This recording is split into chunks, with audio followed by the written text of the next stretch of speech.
everybody. Hey, everybody. Welcome to the Ooh, show. look at all those people in there. Whoa, Got a lot 36 of people in them at the there. See 'em? moment.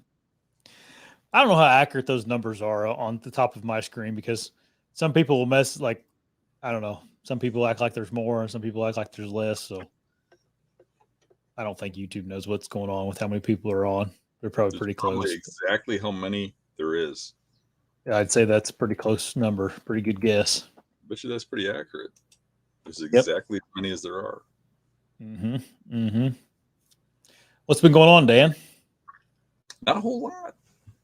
Been doing any scouting or Got a anything? couple videos up. I got a video of our buddy Dave Yep. Schwabe up here and turkey hunting, and I squeezed out another section of the me and Eric scouting the swamp video. You guys did that over the weekend, right? Yeah, the one I just put up was done the same day as the first video. It was like the second half, but we went Yeah. back out there this last weekend and really covered some ground. Yeah. Yeah, Eric was consulting me with some construction projects while you guys were doing that. So I knew you were out and about, but I turned a little shed we have out back here into a lean-to. Yeah, we were walking through the swamp, and I was like, "Whoa, check out these rubs!" And his answer to me from behind was, "You need 16 2x4s." And I'm like, "What? Green tree? What? What are you doing?" He's on his phone. Yeah. You and every other customer he's got going on. So Yeah. I probably should leave him alone with that stuff, but he's a wealth of knowledge when it comes to that. So I always like pick his brain whenever I'm doing something. he is. He's really good at that. Stuff, yeah. Yeah. I'm always. He came over and nitpicked all the work on the building I got still sitting here because remember when I told you last time they're going to be over? What was it? Thursday evening they were going to be over to work on my building. They called me, said they got everything because I've been pushing them. We'll be there Thursday to finish this job. I still haven't seen him or heard from him. Oh, really? Mm-hmm. It's almost a week. But he was over looking at that, telling me how the window's going to leak, how this is going to be wrong, that's going to be wrong, showing me where the ground level's too high on one side. Jeez. The worst part is he said that stuff to Carol. Now I got to hear it. Oh, no. He's like, I told you to hire the Amish. They'd have put it up in 15 minutes. I would have told. I'd tell you that maybe he's wrong, but he's probably not wrong. No, he's right. Yeah. Points out the stuff, and I see it, but I don't think about it otherwise. Yeah, we don't have it'd be like you walking through the swamp with a guy that doesn't typically deer hunt and pointing out deer sign, to him. It's the same concept. Yeah. I don't know though, but he taught me a lot. Eric helped me build this little add-on to our house, and I learned so much. I mean, I was pretty proficient with like using a saw and all that stuff, building things. But I'm like proper construction and how like to properly do things so that, he was pointing out stuff like, well, when the ground freezes and thaws and this is going to move, so we got to put this here and just leaving. He just knew exactly how to do everything. It was super handy. He's too nice of a guy though. I was like, I messaged him, or we were talking again, and I'm like, oh, next project will be like, I want to put a front porch on my house, and not meaning anything by it, just like telling him that's what my next thing I want to do. And he's like, well, I could probably come down, next spring and help you with that. I'm like, I wasn't asking you to come down again. I just was telling you like just as a conversation piece that that's the next step. But anyway, I wouldn't be surprised though if he didn't jump in his truck and come down. We make it into a scouting trip though. The thing is like it would take me like 2 weeks to do a project like that, and then Eric, it takes him like a day and a half, and he hasn't done. And that's what's nice about guys that do it for a living. That's why they get paid the big bucks, and it'll be right too. Anyway, did you guys find anything good scouting this weekend? Yeah, we put a lot of miles on. You guys will see in the video. It was kind of well, this isn't in the video we just put up. Right. The next video, but yep. We found a very, very large bedding area that is obviously holding a lot of the bucks. It's probably 10 or 20 acres of solid buck bedding, scattered under trees that are out in this swamp that are, I mean, very, very remote. I mean, Yeah. just impossible to get to. But we could get back there, but there really wasn't any trees to hunt out of. It was like any place you got in there, you'd be blowing the whole thing out. So Right. you end up really hunting back towards where we looked at in this video, getting Yeah. them coming out. I mean, you're further back than I'd like to be. I mean, you're probably, but there's pretty much bedding from that Rut Island back. But I do think those deer will travel farther in areas where they're not harassed. I mean, you got to look at it like this. I mean, walking through there, I looked at every tree that's out there, and I didn't see one limb cut. I didn't see one screw in. I didn't see anything. The only thing I saw the whole time we were out there was one soda can that I'm assuming a gun deer hunter carried back and dropped. Yeah. Because I'm sure a gun hunt walked through the water or something. But there really isn't no human sign back that far. But so Yeah. I think they'll move far. One thing I did see is I went in from the Rut Island on this trip, and we looked at something. And some people probably recognize this when they see the two videos. Then when we came in from the other direction and we went through the bedding back to the Rut Island, which was a hell of a long trip, we ended up finding something we missed on the first trip. We saw it on the first trip, but we didn't read it correctly. We found where there was a buck bed scrape and where some really good bedding coming out of that mess that we had found at one that was really remote. Yeah. Where two trails came out of two separate bedding areas to the same spot where they met. There was a big scrape. And the first time we just saw it as a scrape, and there ain't too many beds on this island, and that was the end of it. We kind of backed off, and then we found bedding adjacent to that we thought was feeding that, but really it was in front of it. So looking at it from a different view, or coming into a different day and looking at it a little bit different, really changed the opinion on it. Yeah. Yeah.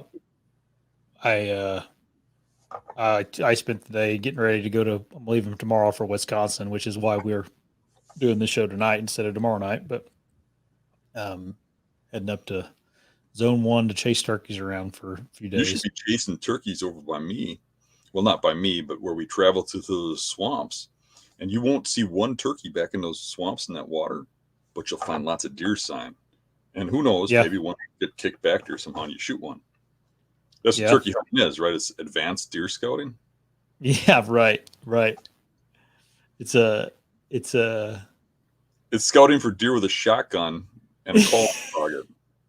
It's distracted deer scouting. Right, right. Yeah, that's funny. Speaking of, well, this is switching gears completely, but not speaking of anything. But I posted a video up on the Beast channel and this channel. We are doing a giveaway right now, guys. So Joe Miles, who you guys have seen on the show a couple times, donated a bunch of ASIO camouflage. Who he also helps us with this show. So I you thought we guys. were doing a date with Rick.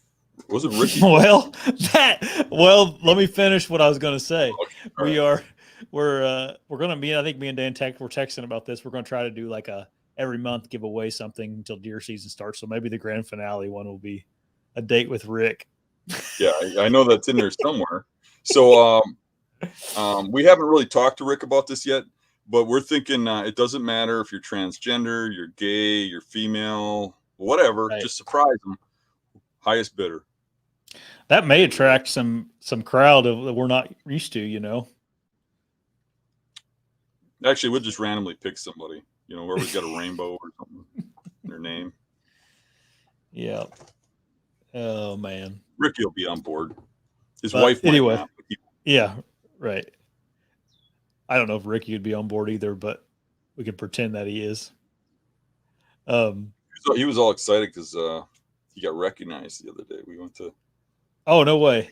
We stopped at the store to get a soda, and some guy came running up to the window with a southern drawl, and he says, that there Ricky Poo, and Dan. Look at this. Jeez. Old guy from Tennessee, turkey Oh, hunting. really? Oh, up Yeah, there, him and his turkey hunting. Come all the way up Nice. here to hunt turkeys from Tennessee. Jeez, I would think the turkey hunting down in Tennessee would probably be better. Yeah. But then again, he's probably walking around those swamps. Yeah, maybe so. Maybe he's Scouting. doing some deer scouting, some Mhm. distracted deer scouting. But I don't know. I know. I feel like Tennessee went from they reduced their limit this year, I believe. Like residents could go, it went from 4 to 2 or something like that. So maybe there isn't as many turkeys down there as there once was. I don't know. Mm. I know they did. I think it was Tennessee. I could be wrong. It could be Mississippi, but one of those states they had to reduce the um, number of birds you can harvest, the bag limit. So maybe I he's sure going ain't seen the north. turkeys I usually see around here for some reason. Really? Yeah, it seems like a Yep. lot less. I haven't checked the numbers lately, but Indiana was on track to have their record harvest number. I need to look at that and see how that's going. Everybody, if you have asked questions before we get too much farther in here, make sure you put a question mark before the question. That way I know what's a question and what is not a question. Oh wait, the giveaway. All you have to do is subscribe, be a subscriber to the channel, and on June 1st, we're going to announce the winner of the ASIO gear, and then in June we'll do another giveaway. That's when you're giving away Rick. Yeah, that's when we're giving away Rick. But you have to subscribe to this channel before the Echo and the Hunting Beast. So that's in the description below. The Hunting Beast channel is in the description below. So if you're not subscribed over there, head over there and subscribe. So, yep. Native South Outdoors. My buddy Patrick, he said Tennessee. It was Tennessee that reduced their numbers. So I thought it was. But so maybe there you go, Dan. Maybe everybody's going to start hunting turkeys up north instead of down south.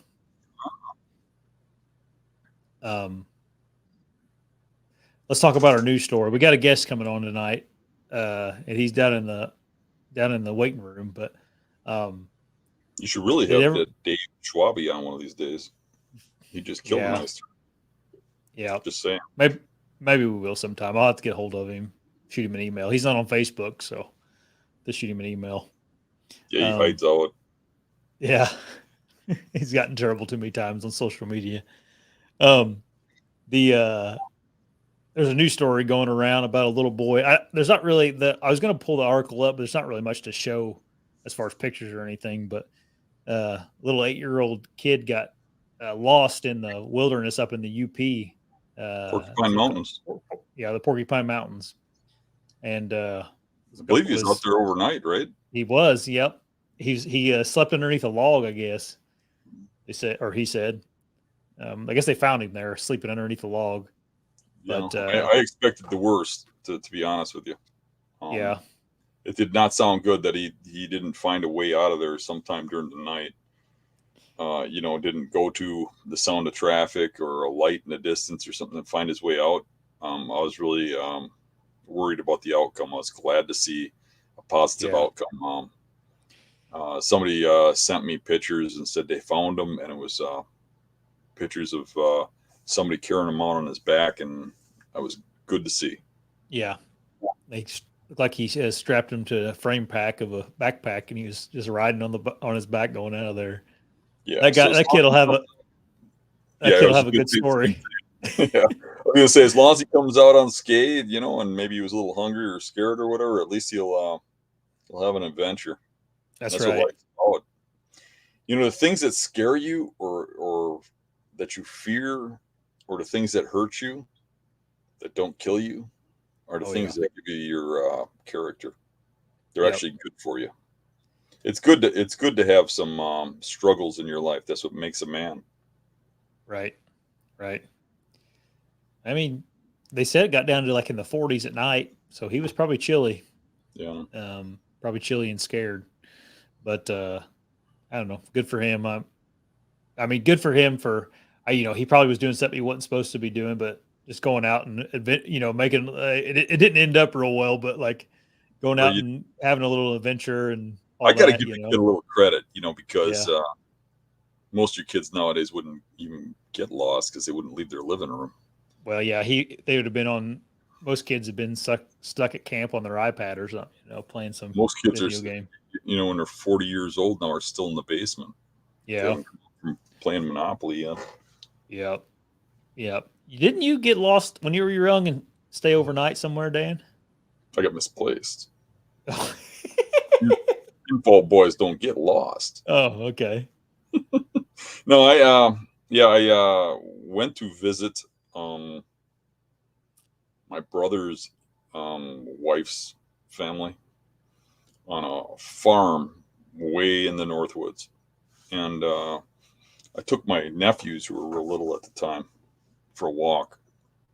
We went up on this big rock outcropping, and somehow I got twisted around in the hills, and I thought I had to go the other way. No compass, none of that, and started heading down this hill to what I thought would be the farm, and just walked off into the wilderness. And I took these kids for this walk about 2 hours before dark, so it got black on us pretty quick. And I had no flashlight or nothing. There was a little bit of snow out. It was pretty cold, but the snow was real spotty, and I wasn't able to follow my tracks back. And I just wandered in the direction I thought I was supposed to go, and walked all night. And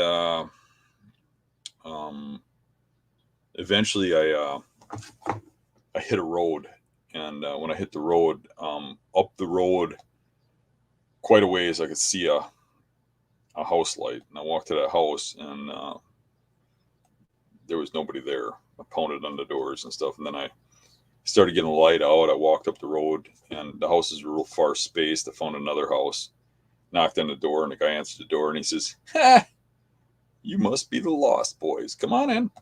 He made us breakfast, and then made some phone calls, and then all these people showed up to pick us up. And yeah, it was probably,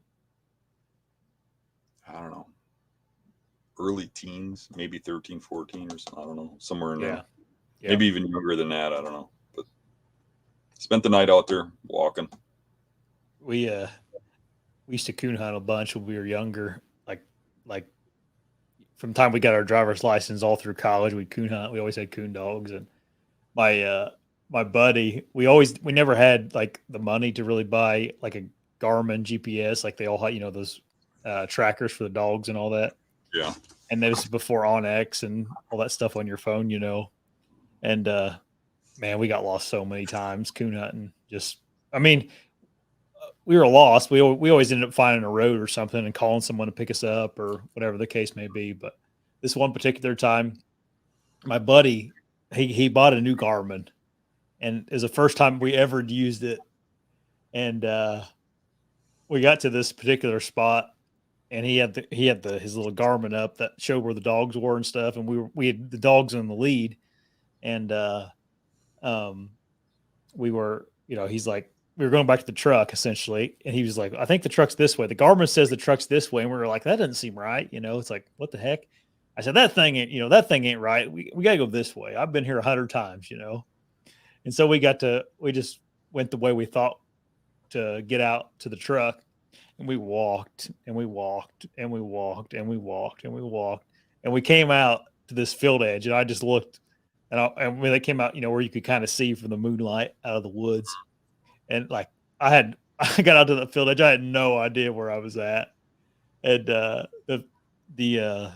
field that we were in was tilled up. Some of the farmer had tilled it up, and it was like a muddy mess.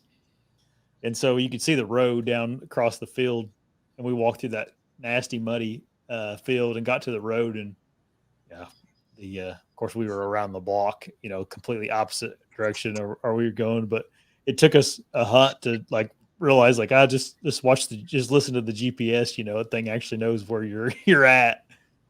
Right. But yeah, I've had compasses lie to me, and every time they lie to me, I end up coming out on the wrong side of the woods. Yeah. At some point you realize those compasses really are smarter than me. Yeah. It ain't some magnetic force or something. It is, they really are smarter than me. Right. That's a kind of a lost art, is compass reading, though. I mean, not very many people carry a compass with them anymore. Yeah, a lot of people wouldn't even know what the difference between magnetic north and Yeah, true north is. Yeah. Yeah. I took a little class, been a long time ago now, on how to navigate with the compass, and I still remember most of it. I could probably, I mean, I carry one with me, uh, just in my, I got a little like pocket on my bino harness. If I have my bino harness, I have one. I don't always have my bino harness, but um, I think I could still navigate with it if I needed to, but I don't get it all out very often. Mm-hmm. Mostly on out of state hunts, I'll a lot of times grab it and check it. Yeah, my scariest ones are on the remote bear hunts. Yeah. Because, where I'm hunting up in Minnesota, you walk the wrong way, you can walk all the way to Canada. Mm-hmm. You could really get lost in that crap. And Yeah. there really ain't anybody going to be looking for me. Yeah. The spots that I go, except for if I got the team up there, but a lot of times I don't have them with me, or they don't know exactly where I'm at. I try to be better about that, but it's hard to do when you're in the middle of stuff. I remember one bear I shot. I was tracking it, and my lights are going dead, and it's going way out into the middle of nowhere. And I'm like, I've never been in this section. We had just put a bait there, a new bait, and it's like it was getting a little sketchy. And I'm like, it's going in circles and stuff, and I'm starting to lose my bearing of where I'm at. And I remember my compass it wasn't working. There's something wrong with it. It was like the ground was magnetic or something. And I was a little worried about hitting the road right coming back out of there. And I was thinking, man, I have to be able to find this blood trail going backwards now. And I was losing blood a lot and stuff. And all of a sudden I stumble out into this road, and there's the bear. And I look down the road, and there's my truck. Perfect. So the bear actually died like 50 yards in front of my truck, but it ran in this huge circle. And I didn't even know where I was going. I didn't even know I was coming out to the road, but That's funny. Whatever. You get a little adventure like that kid if everything goes wrong, right? Yeah. Yeah. As long as he's back safe in bed at some point in time, it's all good. I'm sure his parents were pretty aggravated or pretty distraught there for a while. I can't imagine. I was a little bit, I mean, I guess I don't know much about like a search and rescue thing, or the, standard procedures for search and rescue, but I know that the search and rescue team told everybody that was like volunteering to come out to help look for the kid, like to not come, Mm-hmm. which I thought that was kind of like, I would assume like the best way to find somebody is just like as many people as you can to look for them. Well, that depends. Nowadays they can be using infrared. They can be using the same technology we were talking about the other day to find deer. Yeah. Right. They can be using stuff like that. And if you got 1,000 people in the woods, how do you use it? Yeah. So I know I was involved in a search and rescue for a coworker. I went to work, and he has a kid that has autism, and it's pretty bad. The kid can't speak right, and will often have emotional issues, just run off, and they can't find him. And I got to work, and it came on the news, and I noticed he wasn't at work, and then I heard on the news that his kid was lost and was in the woods overnight in Waukesha, but Waukesha isn't like wilderness, but it's a wooded area, farm area and stuff, but the kid wouldn't go near anybody, run for people and stuff. So I didn't even think twice. I just said, we need to go, find this kid.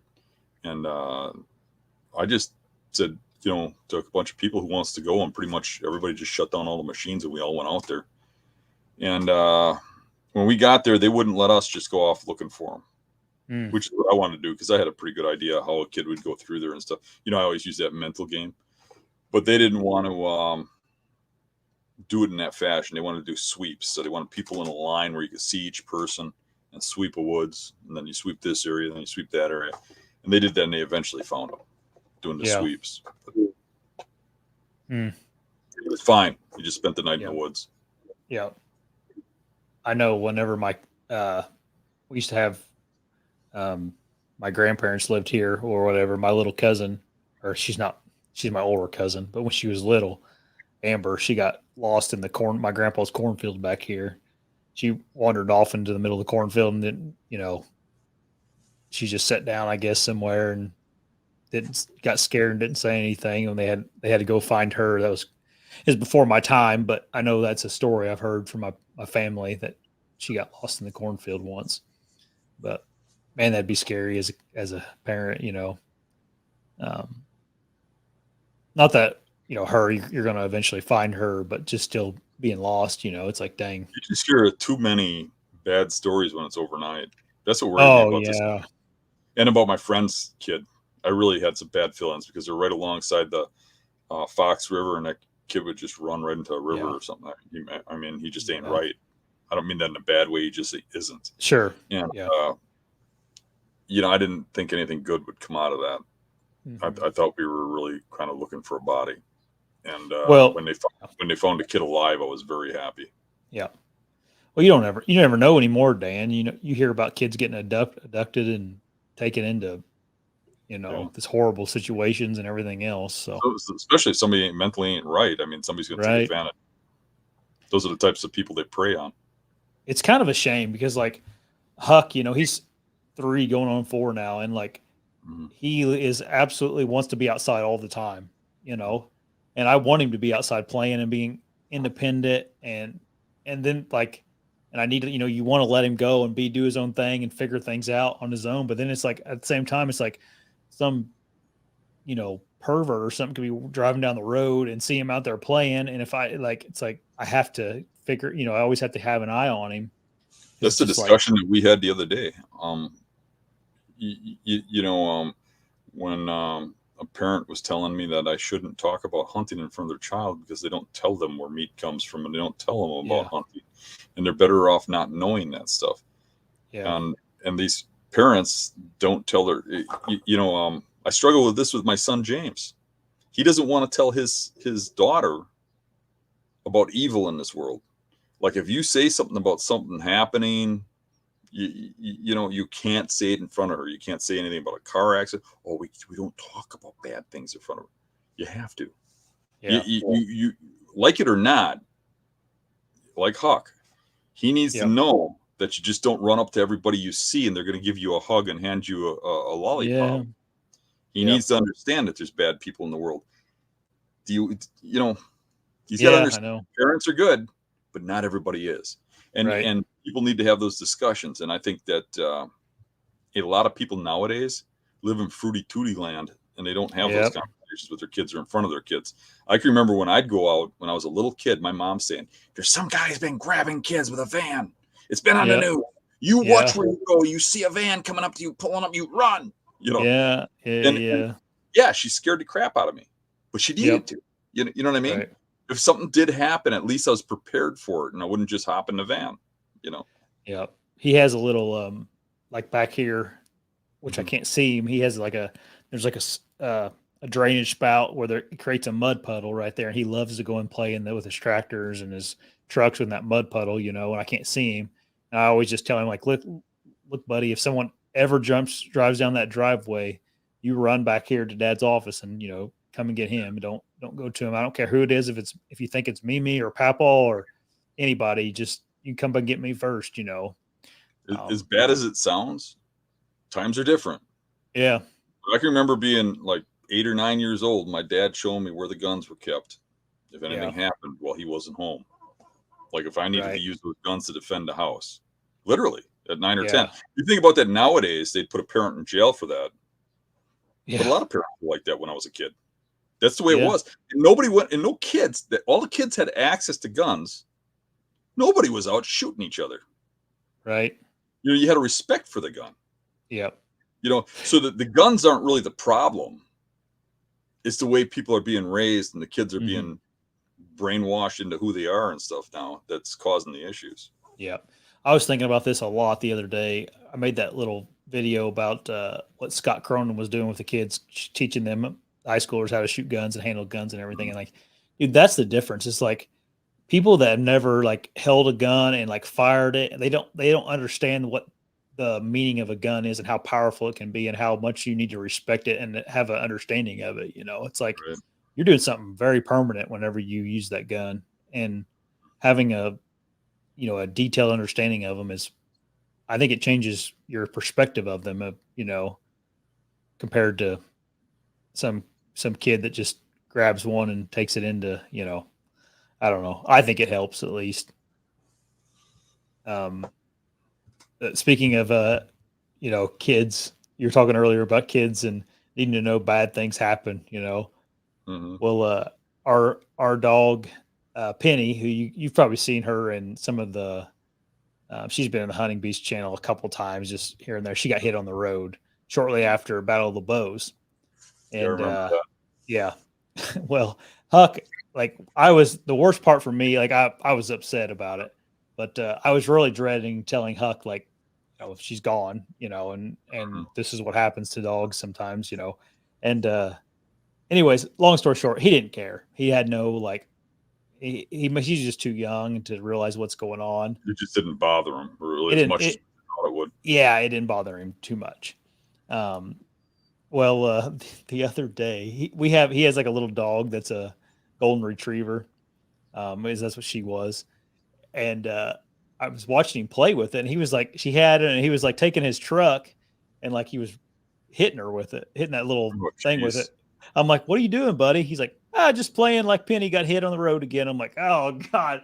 And like I realized like I was like, oh, I don't want to cry, And he's like, he's just, I don't know. I don't know what age they Well, he start. doesn't turn into some sort of truck serial killer. No.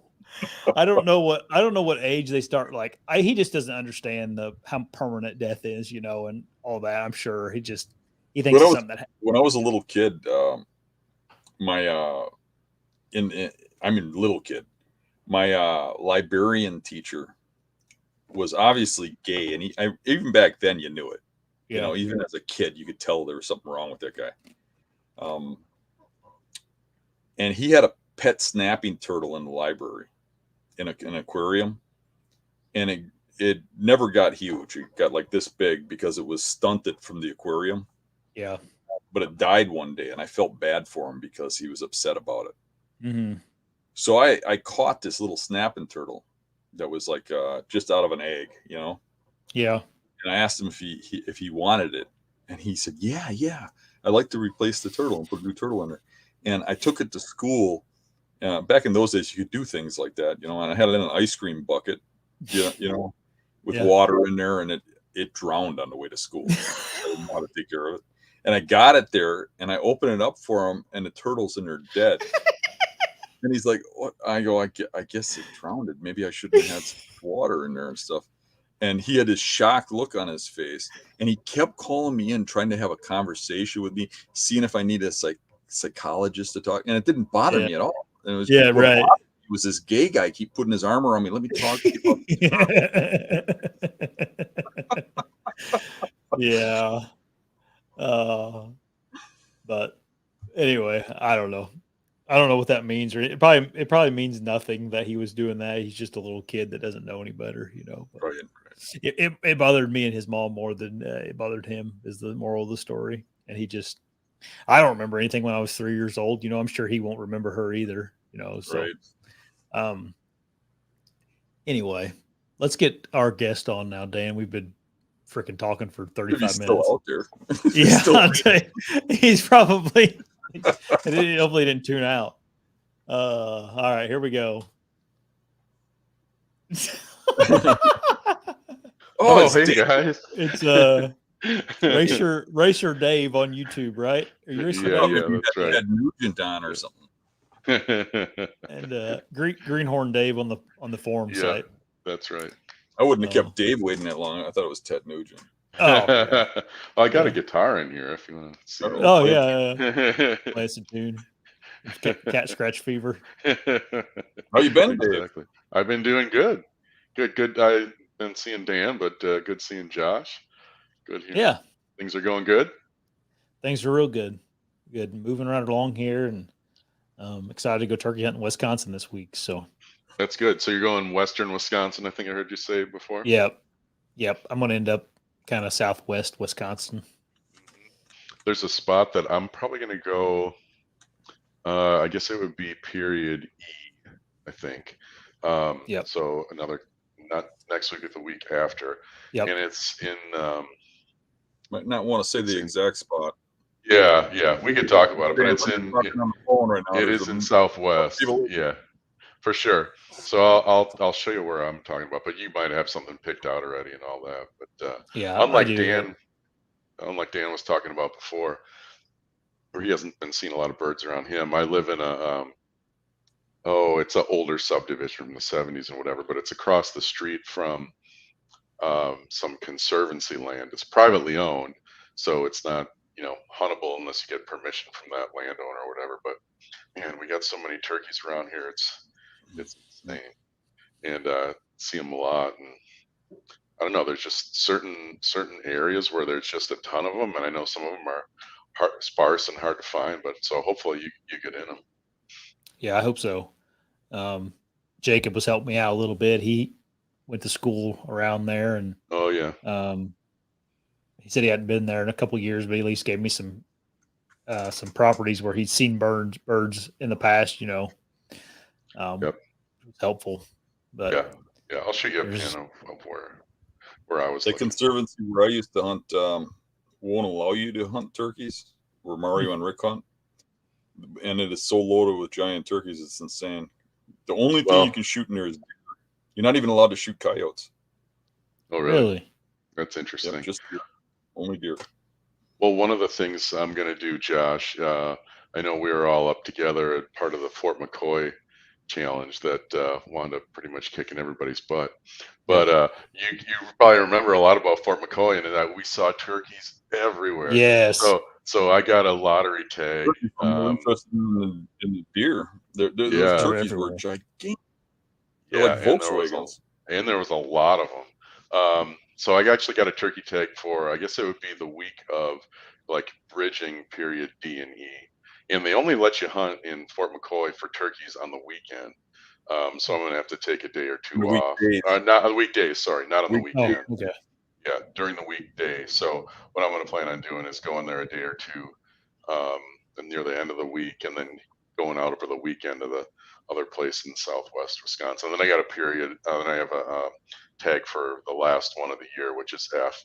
I think Dan has one for that, and Rick might as well. But I'll probably hunt more around here locally. But there's this one place in particular that'll send you. So maybe Ricky gets one this next week. I said maybe Ricky gets one this next week, but if you don't, I'll probably help him more. Maybe I'll take the gun along and get a double or shoot the ones he misses because he can't hit anything. I have that problem too, which I'm sure we'll touch on. Drinking those unicorn rainbow bang. Yeah. Well, Dan got me hooked on these sparkling ice things. I saw you drink. Yeah, dude. This is the pink grapefruit ones, but I'm confident in my manhood, so I don't care about. He doesn't. He hasn't got me hooked on them, but I've drank them with Dan because he always buys them things. They are good. Yeah, well, like they're only 10 calories and 5 calories, and I want to get off soda, and I can't drink that much water because I'm always drinking something. So these are nice. Why can't you drink that much water? Just water, man. It gets old after a while. Yeah, it gets old after a while. Sometimes you just need something that tastes a little different. Yeah, I mean, at least puddle water when you're out hunting or mud puddles taste. They have some flavor, right? That must be why my dog likes it. A little texture to it. Yeah, right. Dave was recently on the Hunting Beast channel just like a couple days ago. Yep. And that's your first turkey. Now. Yeah, true. Yeah, we have been putting more content about that on the Hunting Beast channel. Trying to, which is nice. Mm-hmm. Yep.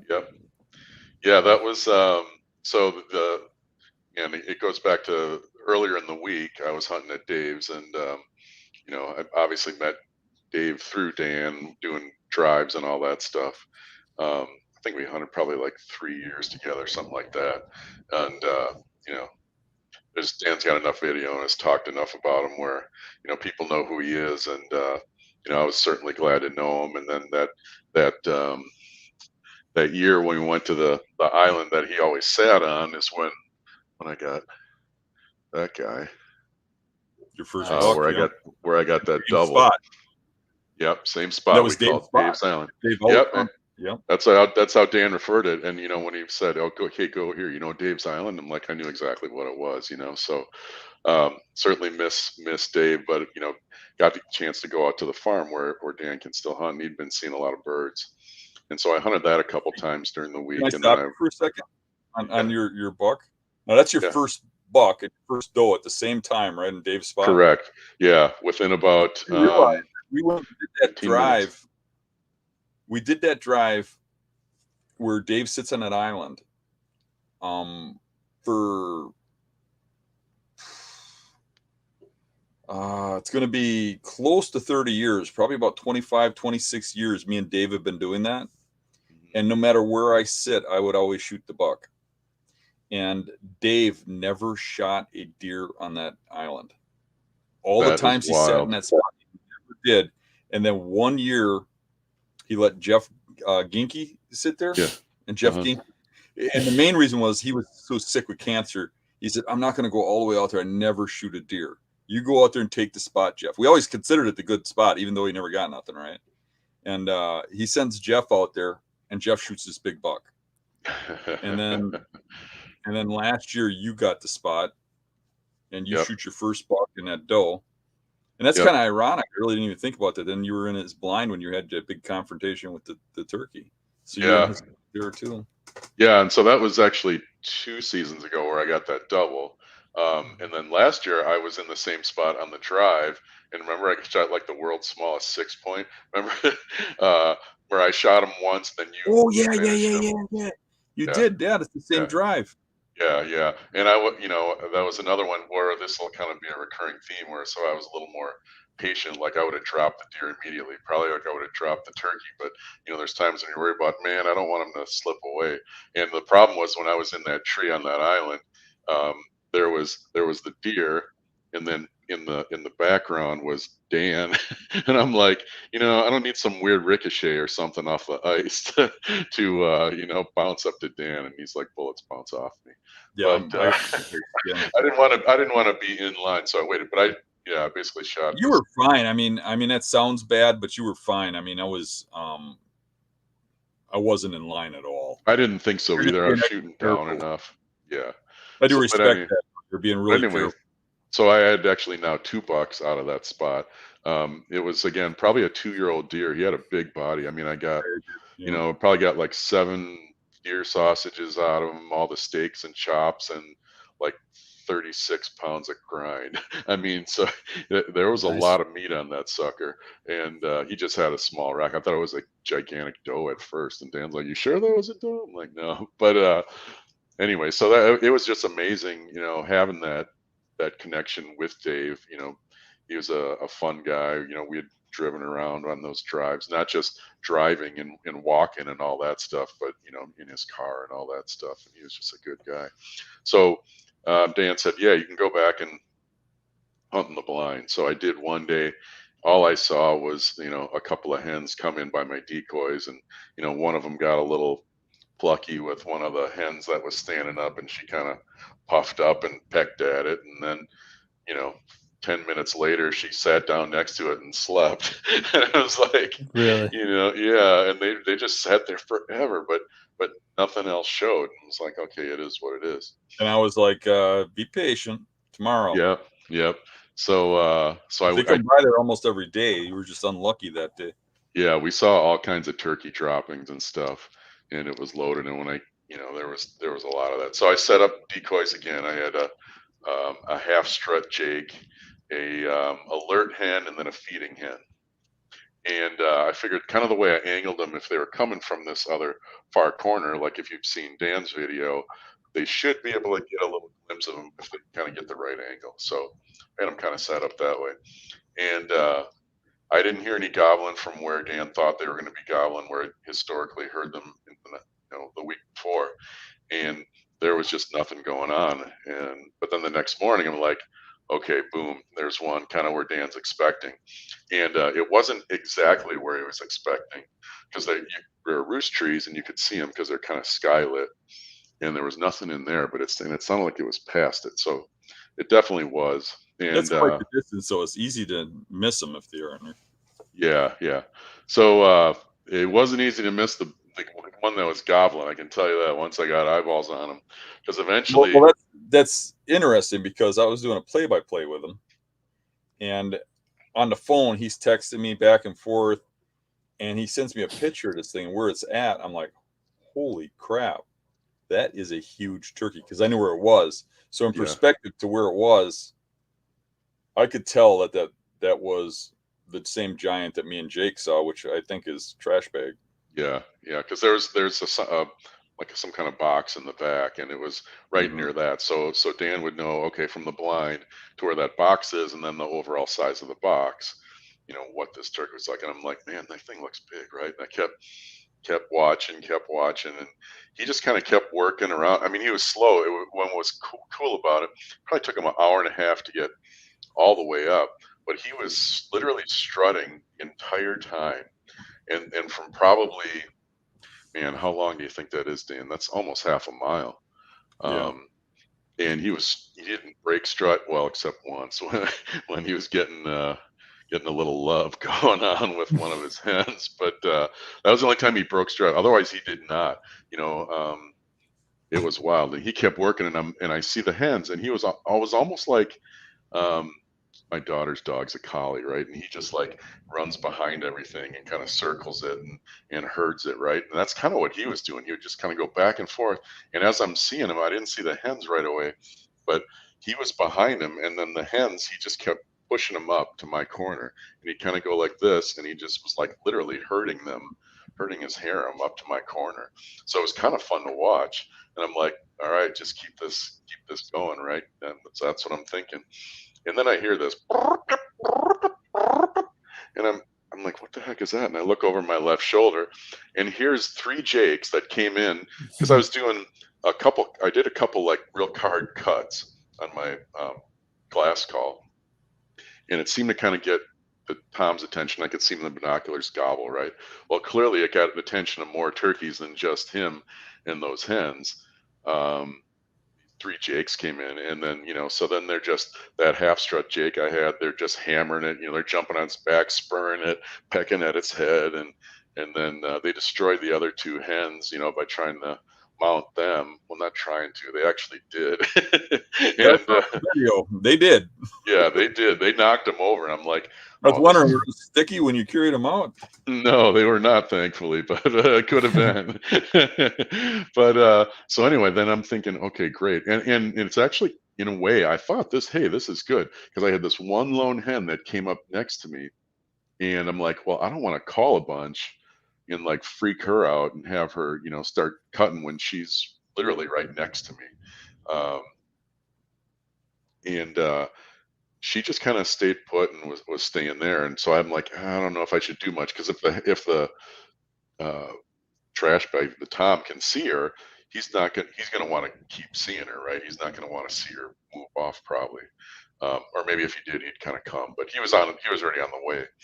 And so I'm like, all right, well, these Jakes are gonna start making noise, which they were fighting purr and clucks. And I'm like, they're gonna hear that and kind of keep coming. And I don't even have to bother calling because, this is my third year turkey hunting. And I think I think I'm okay-ish at calling, right? But every once in a while, I'll cut a squeaker, and I'm like, oh, is that going to screw things up? But so they're doing their thing, and as the hens started getting closer, one of the hens kind of picked her head up, the lead one, and she heard them clucking, and she started clucking back, peck, peck, peck, and then they cluck back, and I look over, and then I see them both, they start walking out this way, and there's this hedgerow and trash bags over on the other side, and they cross through it, and I'm thinking, okay, well, what's going to happen here?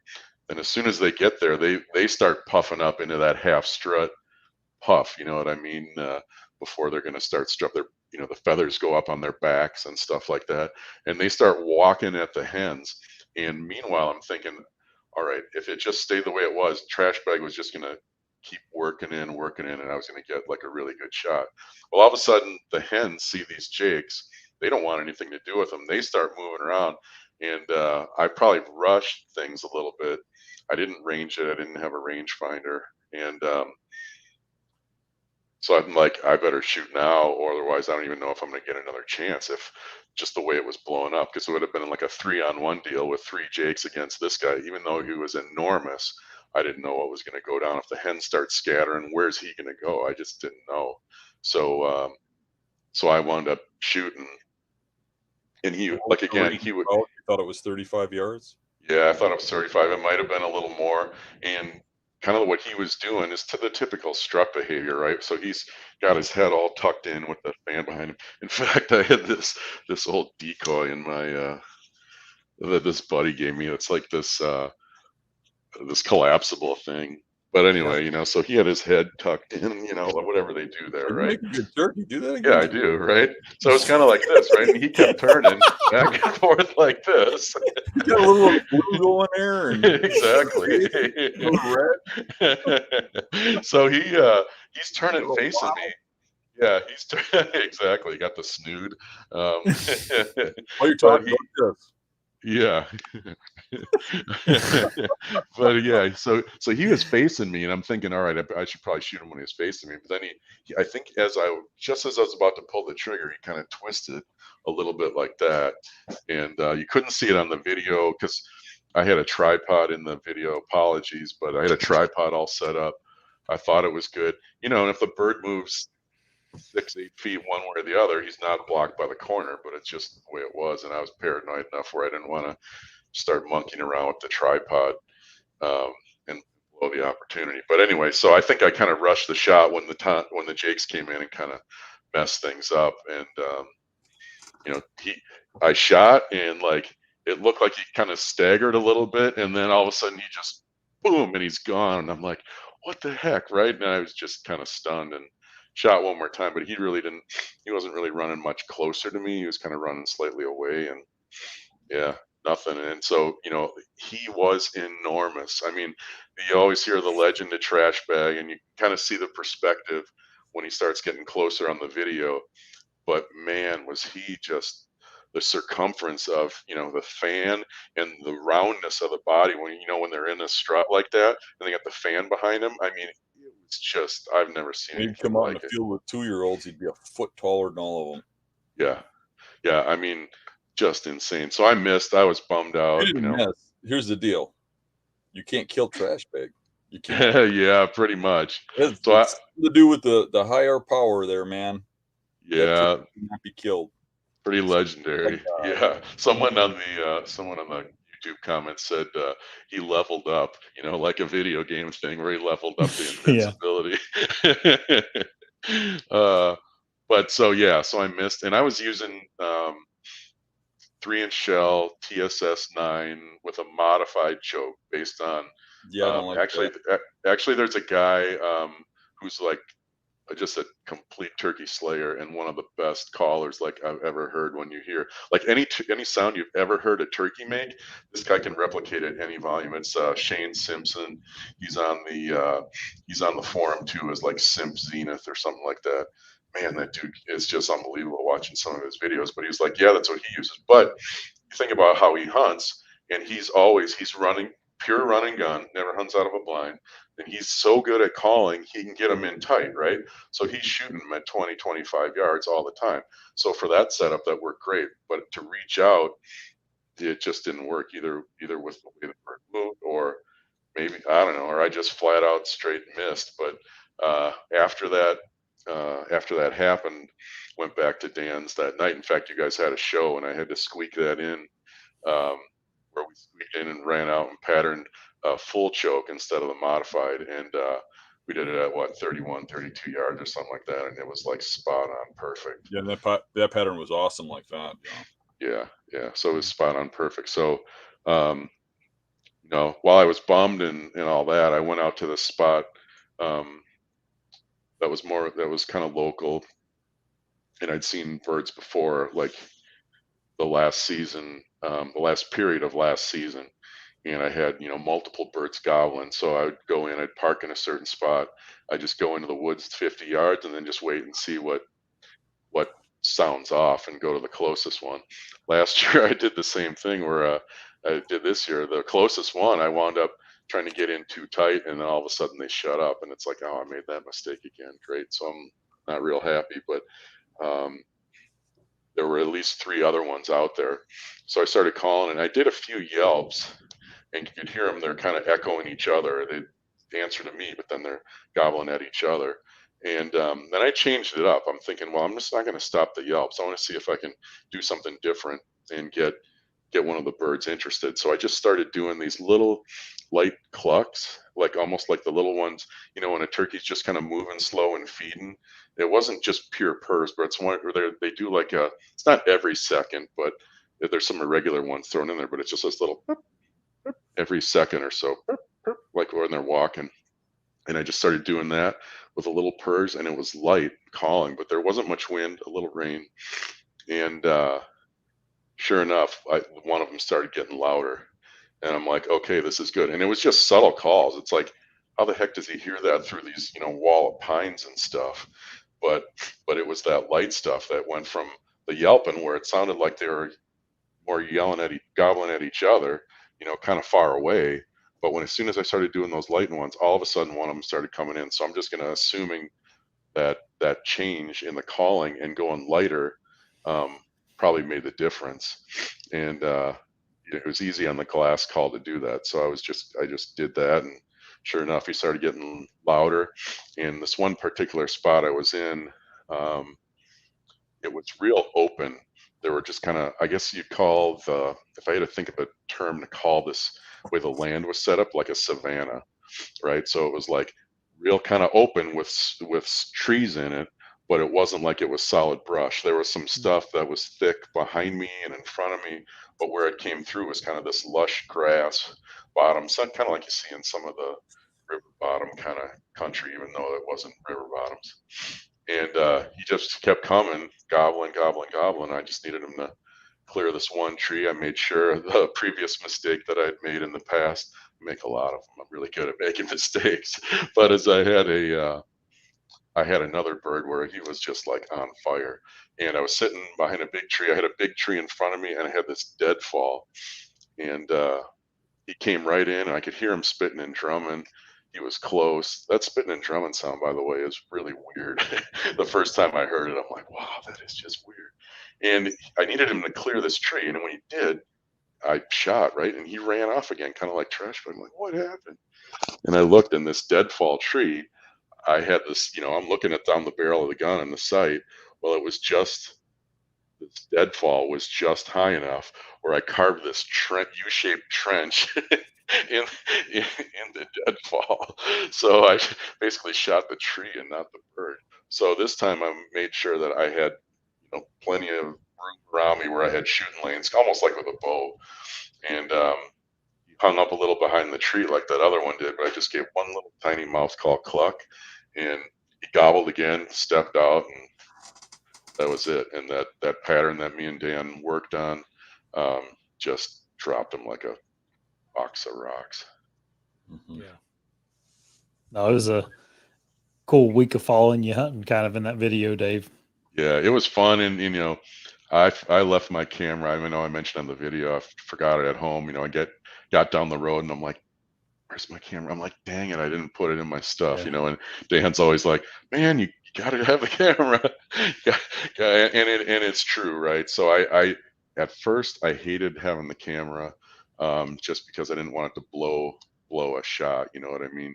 Blow a chance at something. Now I'm getting a little more comfortable now that I have a few things under my belt. Then I think it's going to be better, and I'll probably look at a Tacticam or something where I can put it maybe on the weapon or something like that, and not have those gaps in footage and all that. But now that I got number of deer out of the way, now that I got first turkey out of the way, now I'm not so worried about any of that stuff anymore, and I can focus on kind of getting better. Speaking of that, Dave, I kind of wanted to talk to you about this because you're pretty unique. You didn't really started hunting until recently, right? Oh, no, it was probably 4 or 5 years ago. And how old are you, Dave, if you don't mind I'm asking? old as dirt. I'm like I'm like a year younger than Dan, Oh and yeah, he's like 90, Dan so is dirt. I'm 89. No, so it was so I'm what the heck am I, 50, 54? And I think I started when I was like 48 or something like that, maybe Yeah. 49. What Yeah, yeah. if you don't mind me asking, like what drove Did you you to hear that in hunting? the Or background? no, is there No, another coon back there? gobble. I got a raccoon fight going on my property. Oh, that's funny. No, we can't Yeah, hear it. yeah. I know hoodies I put out there. So kind of the way it went for me is my dad was into hunting and his family was, but not super hardcore. Although I got cousins, um, my cousins Troy and Paul. They're like straight up stone cold killers, especially Troy. He's real successful businessman. Started with a bucket and a pail of asphalt sealer, and now has a huge company. And so he has real good opportunities. He's got some land in Buffalo County, that kind of thing. And so he gets good stuff every year. And his house is kind of like going into a taxidermy studio. He's got so Yeah. much stuff. He's exceptional. But my mom was always against it.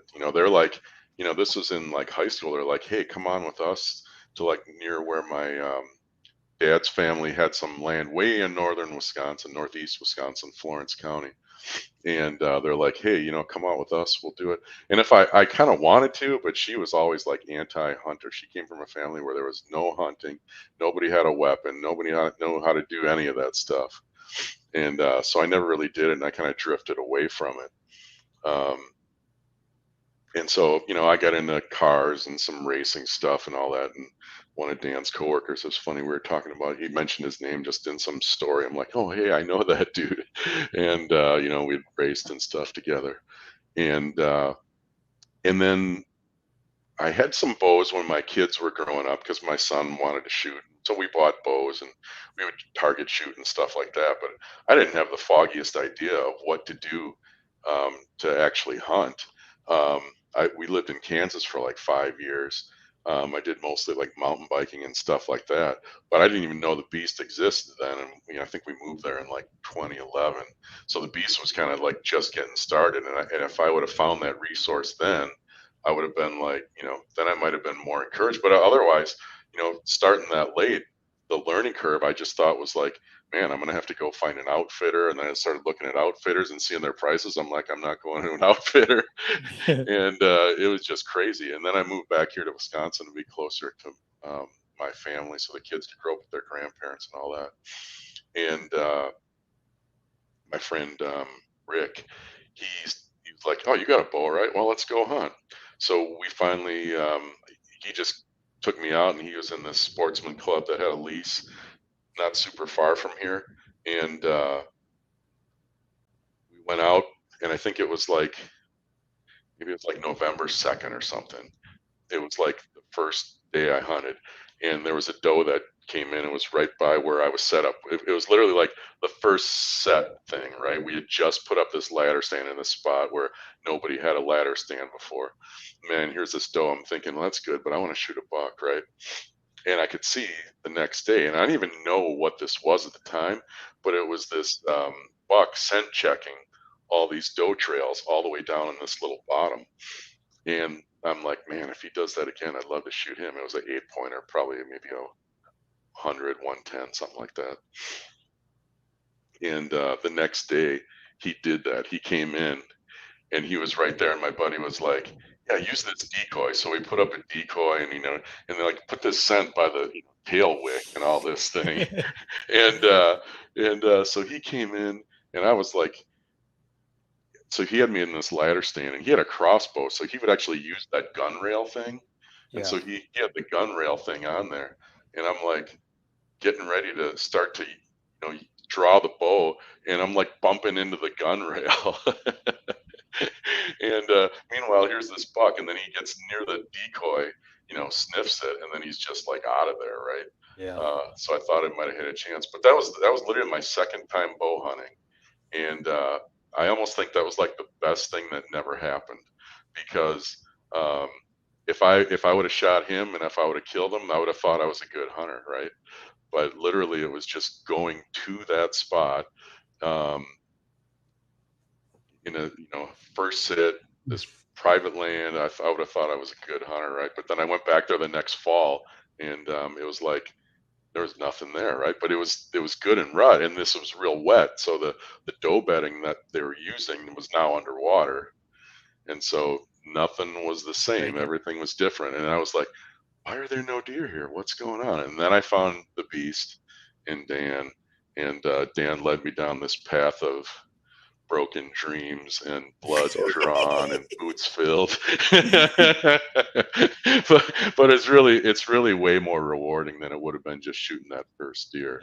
Yeah. So I had to really work for it, and it was hard. A lot of mistakes and doing dumb stuff and kicking yourself, and a lot of close calls, and a lot of great times, like this whole turkey ordeal, right, where I had chances multiple times, gotten busted or missed a shot or whatever, and then it finally wound up sealing the deal. So that was overall, it's been a journey that I think I've worked fairly hard, but I've got a daughter that's in high school. She's about to finish that, so I'll probably hunt out of state a little next year, and do some of that. But so I've been able to do it and enjoy it.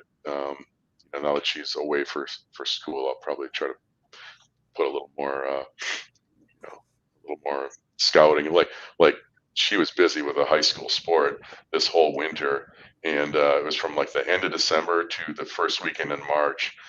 We're gone every weekend. I think I put 2,500 miles on my car in February alone, just taking her around to everywhere she needed to go.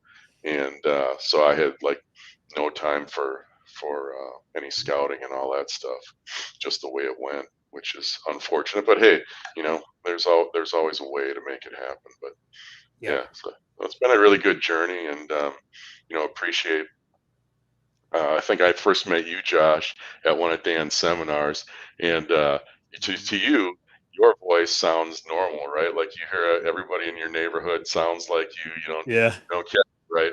But when you're up at a seminar in Sullivan, Wisconsin, when the snow's falling, and you got that Southern Indiana thing going on, it's like, yeah, you're not from around here, right? So I do remember you from that. That was, I think, the first seminar you went to, and the first one I went to. Yeah. And then first when I met Dan, and I'm going to argue that because I've been down by Josh's house several times. He's the only one down there that sounds like that. Oh, that's not true. He sounds like he's from Tennessee someplace. Even his wife said the same thing to me. Yeah, that's funny. Your wife told me that you've got that Southern accent from somewhere, but nobody else has it. It's like that Larry Bird accent. Yeah, Larry Bird. Yeah, that's what it is. No, I don't know. But my mom's side of the family's from Kentucky, so that's where it's come from. Maybe. I don't know. Yeah, but so that was really, I think, that was maybe the second year I hunted when, going to that seminar and being at that same one you were and all that. And it's just kind of blossomed since then, and it's been more fun, and, getting to know Dan, everybody else, Rick. You were talking earlier about Eric, that dude's an awesome guy. Funny, but like got a, integrity, just, great person that you want to get to know. So I've really met a lot of awesome people, like you all throughout the whole thing. And it's been really rewarding. It's not like, after I kind of went from struggling hunting to what do I do to finding the beast and getting to know some people that way, I couldn't go back to hunting any other way. And I think I just grew so much as a hunter for sure. I got a long way to go, but and it's just been more rewarding having people and finding people that have that mindset, because I just can't imagine hunting another way. It's like that's what was sitting in that blind I told Dan with the turkey. I was like crawling up the walls for a little while, especially the first day. It's like, man, I can't do this. I got to get out and move. Yep. So this mobile style for whether it's turkeys or deer is just like, it gets in your blood, and you just want to do it. Yep, for sure. Sounds like you kind of always had hunting in your blood, and you just took you quite a few years to find it, capture it. Yep. Yep. No, that's cool. Anyway, at least you're starting at an age where you're smart enough to realize your mistakes and grow from them. Yeah, for sure. And I That's think one one of the benefit of being mature whenever you start. yeah, yeah, and I'm hard-headed enough, and I'd done some endurance sports stuff where when we would go on the deer drives, even though I was kind of fat and out of the shape, well, I still am a little bit, but fat and way more out of shape. I think that was one of the things you might have noticed, Dan, at the drives. I was like, I know what it's like to hurt and keep going, So Hmm. I just kept grinding. I didn't need to sit anywhere. I was kind of like Eric, a little bit like that too. It's like, yeah, no, I don't need to sit. You guys just sit. I'll keep driving, and that's kind of Yeah, the it mindset seems I like had. the first times you came with us, you were a little out of place. Oh yeah, well, I think the That first happens a one. lot. Don't take that wrong. That No, happens a no, lot. no. But I Yeah, see, you're fitting right in now. I remember that, like first hunt when we got into some crazy stuff with a wounded deer and ended up in a place where everybody was almost drowning to death. yeah, And you came out of there with no phone and yeah. I reached in my pocket. It was me, Mario, and oh, why can't I remember his name? I can picture his face. Who's one of the other guys? I think he works at Quad with the Jeep. Um, do you remember his name, Dan? I'm trying to blank. It's one of the other guys that does some of the Nick. beast stuff. Steve, No, no. Um, Greg, Bob. Mario Mario hunted with him in one of the videos where he Oh, shot Rob. these You find a talking deer. about Rob? Rob. Mhm. Yeah. Yeah, so it's me, Mario, and Rob, and we were Rob don't coming work out with. of oh, okay, okay. It was me, Mario, and Rob, and we were coming out of there, and it was like pitch black. We had no frame of reference. So I went to get my phone and use the flashlight to just even see where we were. And I'm like feeling in my pocket. I'm like, oh, it's not there. And we had gone way back in to try to get this deer, which ultimately Dan wound up doing and getting a boat ride from duck hunters. But we stopped by this one huge bed that was literally right on the edge of the water. And I'm like, well, if I dropped it anywhere, that's probably where it was because I took a picture of it.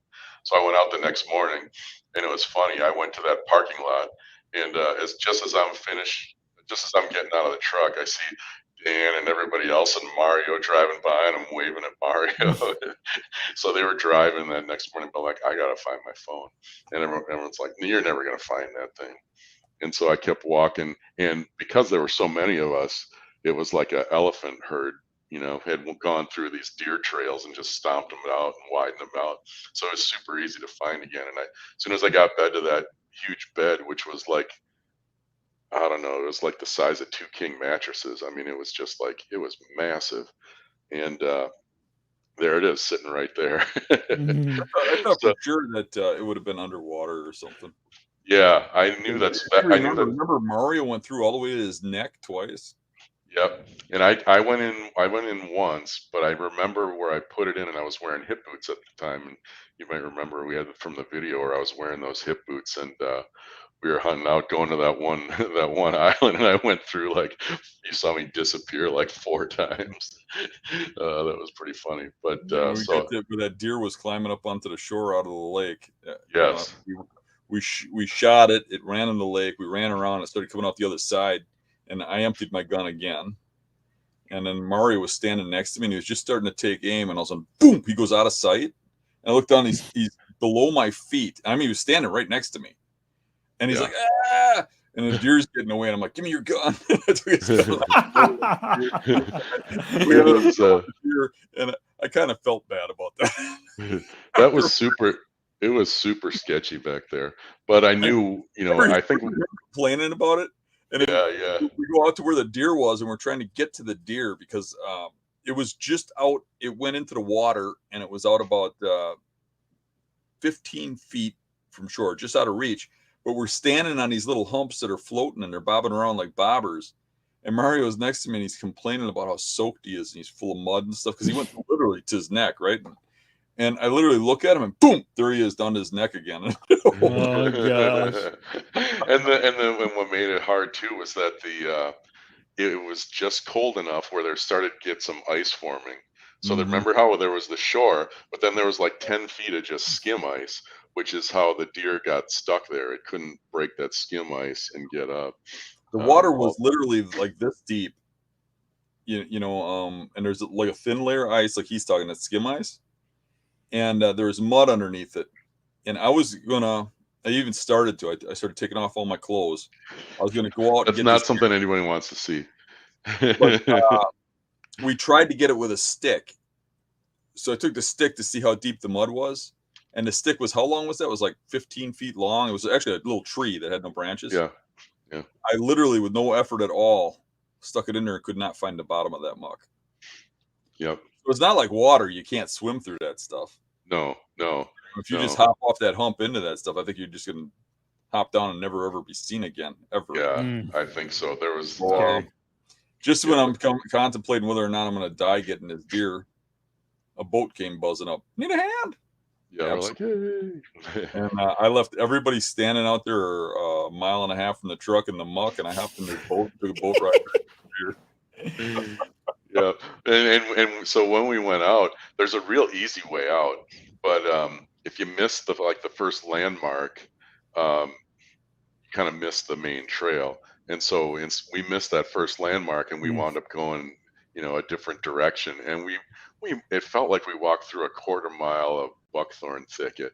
It was just like one thing after the other smacking you in the face and getting turned around, and when it was pitch black, and that was wild. But the next morning I found my phone, and then I found Rob. He had went in pretty deep in the cattails. And Rob was lost too? No, he wasn't lost, but he went in, he went up to his waist. Yeah. And he's like, oh, I lost my magazines, and he had like 2 AR magazines that were like kind of clipped together. And so on my way back out, I'm like, well, here's this big hole. That's pretty sure where Rob went down. So I'm looking around. I'm like, okay, here's his mag. So I found, his 2 fully loaded mags. So I got my phone and his fully loaded mags, which, at today's ammo price is probably worth about $300. Yeah. But anyway, no, so yeah, it was a wild one. That was fun though. So that was kind of the first baptism to the driving, and yeah, it just kind of hooks you after a while, and it was fun. Yeah, you certainly earned the deer you shoot on those drives. Yeah, sounds like it. Yeah. You don't always get one, but it's fun regardless. It used to be we got at least one big buck every year. Now it's getting to be like every other year. It's getting worse and worse, but yeah. Hopefully it starts picking back up. Yeah. Yep. Well, Dave, I think me and Dan are going to answer some questions. Sounds good. Thanks for hopping on, man. Yeah, no, appreciate it. Thanks for having me on. On again sometime. Yeah, it was good talking to you. Yeah, good talking to you too, and thanks for everybody's help over the years on learning stuff, and finally, connecting on the deer I talked about in the turkey this year. So it's been awesome. Yep. All those hunts are congrats on the turkey, man. Yep. Yeah, thanks. Yeah, it was that was a sweet redemption. For sure. All right, Dave, take her easy, man. All right, thanks. Have a good one. Bye. There you go. We're going to answer some questions now, Dan, just for a few minutes before we hop off. Sure. All right. We won't get to all these tonight, everybody, but we'll answer a few at least. Question for Dan. If you go back to your recent videos of marsh scouting in the fall, how often would you scout them until you see fresh sign? Would you go back frequently to see when fresh sign picks up? I really don't go back for fresh sign unless I'm going to hunt it. When I go in there, I can pretty much tell what's going on or when the deer are going to be there based on the sign I'm looking at in the spring. So I don't know if you're listening to that video I'm talking about, when we think the sign was made from and stuff like that. Pretty much is spot on when we go back into fall. I mean, sometimes we're a little off, but we're pretty accurate on when those deer are there in the fall based on the sign we're looking at. There are spots that maybe ain't as locked in, like they look okay. There's some deer sign there, not a lot, and you're like, looks like it could be a good spot at the right timing. I might go by a spot like that and spot check and see if there's sign coming out or whatever as I'm hunting. But when I find that sign, I hunt it. Otherwise, once I have a spot picked out and figured out and I got trees picked out, I stay the hell away until I'm going to hunt. Yep. I think a good example of that, of you kind of deciding on when when you're scouting and deciding on when that deer was there, was that buck you killed a couple years ago, that great big one on public land. Like there was a bunch of features on that scouting trip that you did that kind of clued you in on that deer was there in early season. Yep. So you don't have to go back in early season and, for sure, Right. whether that be the types of trees have leaves on them in September, but not in October, or the rub is super old. So that means maybe it's done in early season instead of rut, stuff like that. One thing you got to remember too is I've been doing this a long time. So I've been doing this, since the 80s, and I've literally, since the early 90s, in one way, shape, or another, been putting out information for people. And things change over the years. I mean, I used to, back in the Blood Brothers days, I used to spot check spots. Mm-hmm. Go in, check for sign, then move out and stuff. I don't do that as much anymore. You advance, you learn some things. And one thing I learned is when you go in and you spot check, it's like a hunt. You ruin the spot. Yeah. So, and another thing I've learned is that the lack of sign doesn't mean a lot. I mean, it obviously means a lot if you see a lot of sign. That's a good thing. But I've set spots a lot that I have information from scouting in spring that tells me deer are there at a certain time frame. And I've gone in there and I don't see much sign, and I sit there and the deer comes out and I shoot it. I've had that happen many times. So I go in there, I'm going to sit it. Yep. Basically. However, if I get in there and it's, if I'm going there and I see something that's hot at the time, I'll hunt what I see that's hot. But if I go into a spot where I'm relatively sure there's deer living there at a certain time period, I'm hunting it. Right. And I'm doing that based on my scout number. I'm not really spot scouting, but you might have seen something from me way back in the past where I did spot scout. I don't do that so much anymore. I guess though you had to kind of do some of that spot scouting to learn, maybe this guy, his stage in hunting, maybe that's where he's at right now, where he's, not completely confident in his scouting. So he goes and spot checks or whatever. And I think he needs to get away from that. I think that was a mistake on my part. Yeah. And I think I've advanced beyond that. Yeah. And I think that's the route to go. I don't think I'd spot scout, because the main reason, Josh, and I'm saying that. What if you have scent lock on? Well, then, spot check them all. Yeah. But the main reason, now you threw me for a loop here.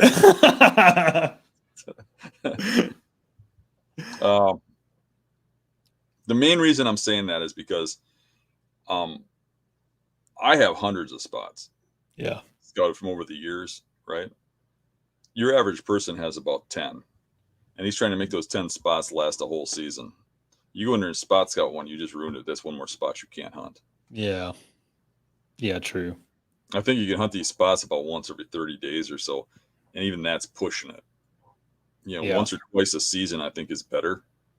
And if you go in there and you spot check it close enough to really see the sign that the deer's living there, I think it's just like hunting it. Yeah. I mean, you do. That was a good question. Yeah, it really was.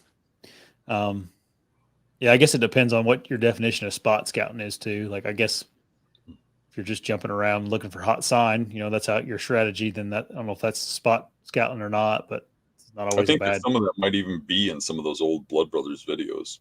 Oh, really? Mm-hmm. But those were made, around 2000, 2006, the Blood Brothers ones. So when you had long hair, no beard. Mm-hmm. Brian asked if it's too late to scout bedding areas to hunt this fall. I'm releasing videos of scouting bedding areas, ain't I? Yep.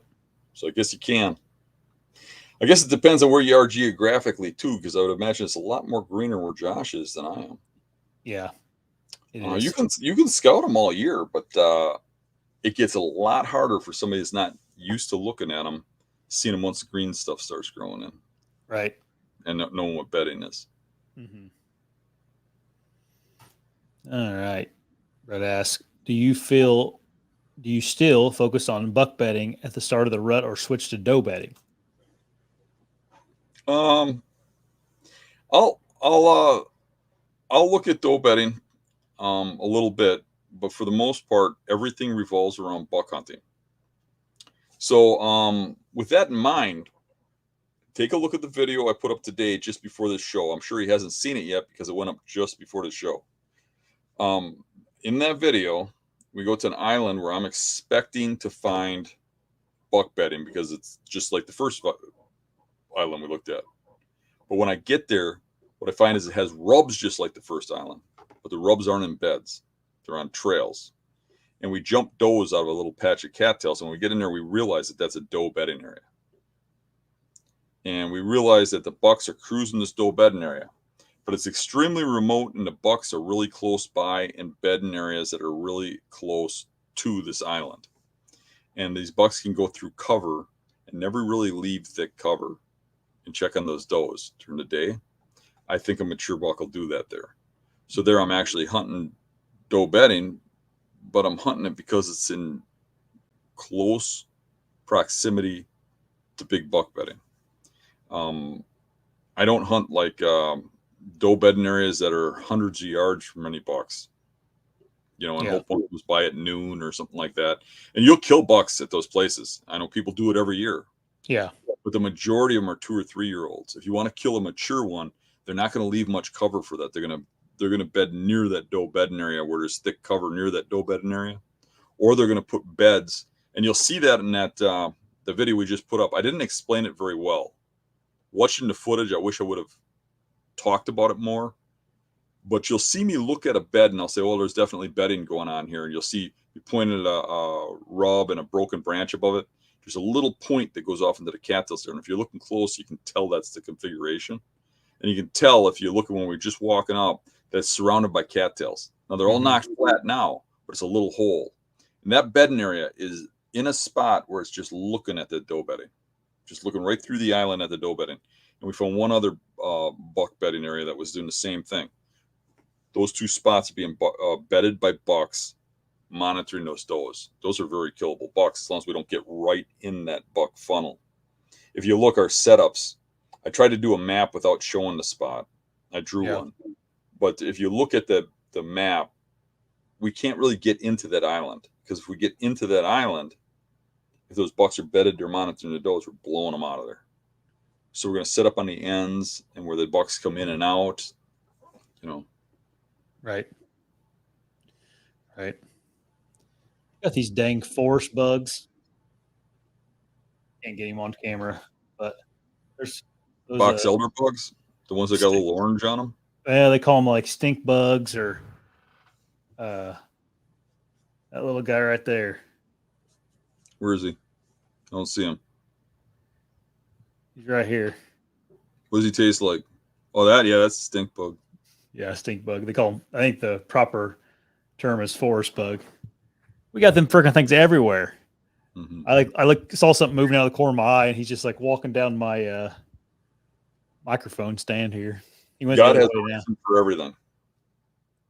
And for those things, what I use them for is I stick them in my ear and they come out with all the ticks. Let's end on that, Dan. Sorry, everybody, for not getting to all the questions tonight. Me and Dan and Dave talk too much, but we don't get to talk to Dave very often, so it was good talking to him. Yeah, that was fun. Yeah. Before you leave, guys, hit the subscribe button. Maybe you'll win something in the next couple months. And give us a like. Talk to everybody sometime in the future. Probably not Thursday night because we'll be turkey hunting. But see you, everybody. See ya. Bye.